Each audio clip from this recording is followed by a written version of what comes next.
What's up, guys? It's JT from JT's Joyrides, and today we are checking out the 2025 Toyota 4Runner TRD Sport Premium.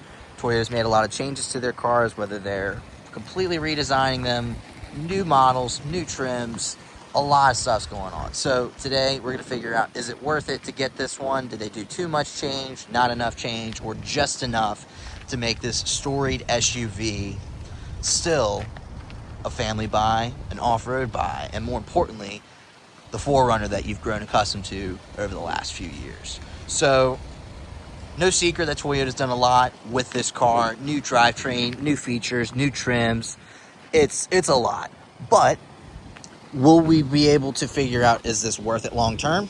Not in this video. It literally just came out not too long ago. But we'll look at some of the key changes, starting with under the hood. There are two major changes that they've done under the hood.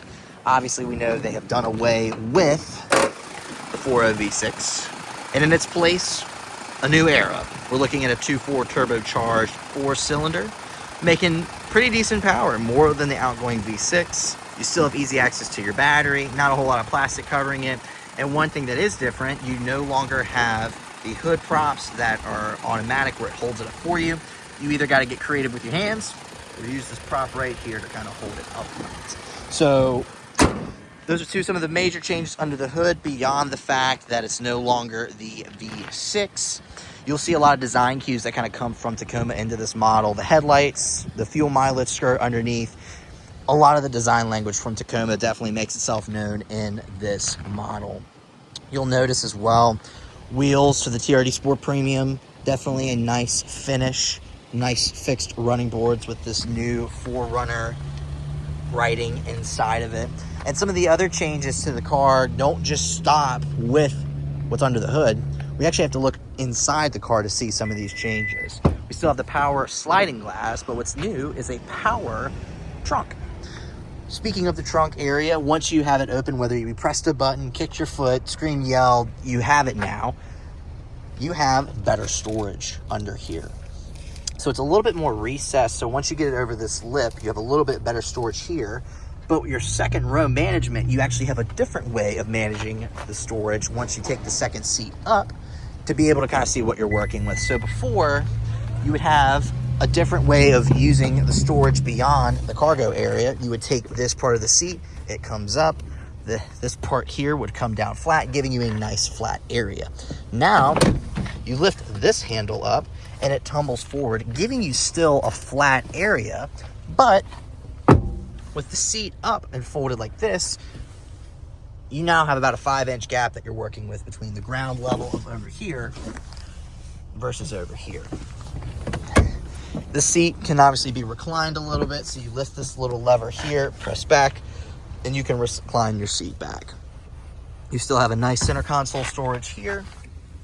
Airflow management for the second row with some outlets. So getting into the car, pretty roomy. So my knees aren't touching the back of the seat, and I'm not the tallest person in the world. I'm about 5'10", but even still, they did a lot to try and create more legroom for this car. So the angle of slope behind the seat here gives a little bit of room. You still have pocket storage back here for second row passengers, whether they be people or pets.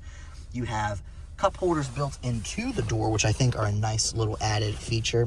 They're pretty deep, so if you have a water bottle back here, I can't imagine it's going to fly out for any reason. I'm sure there'll be attachments for bigger water bottles to come, whether they be from Toyota or third party, to kind of create room for your non-store-bought water bottles like your Aquafina water bottle or Dasani or anything like that. If you have like an Awala or a Stanley cup, I'm sure there'll be some attachments that will come later on to accommodate that.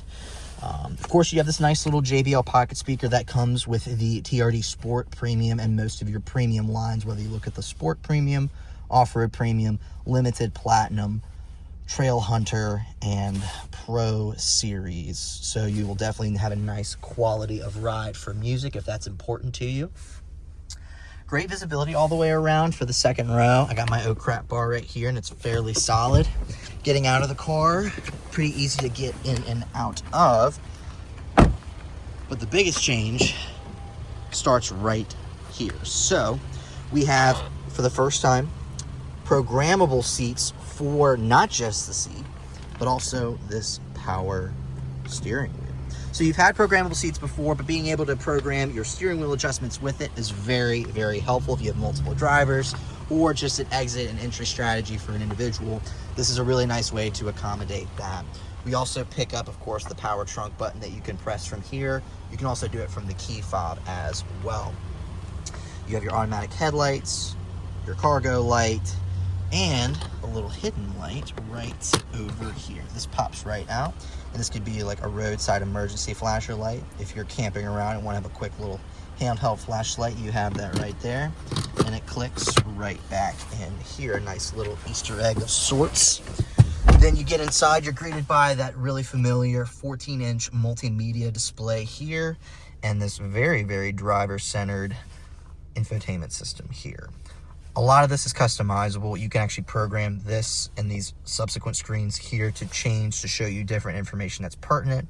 This is the gas model, so if you ended up getting the hybrid one, you could have your battery over here, your gas mileage over here, leave your range for fuel over here, and your odometer right over here. Of course, you'll have your heated, cooled seats, heated steering wheel, and what is new for this as well, airflow for the second row. If someone's not sitting back there and you want to get the full effect of air, you press this button right here, and it actually takes the airflow from the back, recirculates it to the front. We have nice storage here, a nice storage piece here. They make up for the lack of storage in the center console by giving you some creative storage elsewhere in the vehicle. I would prefer it to be a little bit bigger here, but obviously I don't make the cars. I get to check them out in person. You have a digital rear view mirror, which is very, very helpful. So if your car is jammed full, whether it's people, pets, or luggage, you can see clearly out of the back of the car. Along with that, you still have your rear sliding glass.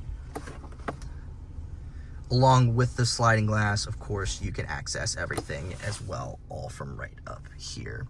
You have your SOS button, so if you're ever in an accident and the airbags go off, it'll automatically call 911 for you. You can open and vent the roof. It is a traditional sunroof, meaning it is not panoramic. Power windows, power locks, all the goodies. So, with that, that's the 4Runner. Leave a comment below. Let me know if this is worth all the hype. Thanks so much.